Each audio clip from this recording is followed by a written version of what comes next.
जानिछंती psoriasis रो treatment एबे संभव आयुर्वेद रे जदि आपन सोरियासिस रिलेटेड इश्यू अछि आ आपण मेडिसिन खाई खाई थकी सारिछंती ताहाले एबे केवल मेडिसिन एबे आमे डाइट पंचकर्म एवं न्यूरो पंचकर्म सहायता रे आमे आपन सोरियासिस को ठीक करि परिबा।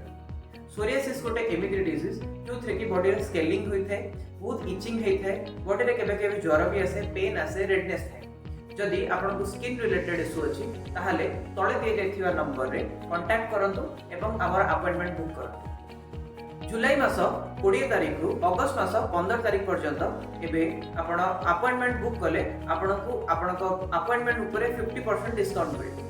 जदि आपनकर सोरियासिस रिलेटेड इश्यू अछि ताहाले आपनकर सोरियासिस रिलेटेड इश्यू पई जदि एई डेट भितरे आपण अपॉइंटमेंट बुक करूछथि ताहाले आपनको 50% डिस्काउंट रे आपनकर अपॉइंटमेंट बुक ही परिबो। आ जथा शीघ्र बहुत लिमिटेड सीट अछि जथा शीघ्र अपॉइंटमेंट बुक करंतु आ सोरियासिस डिजीज रु रिवर्स करंतु। Thank you.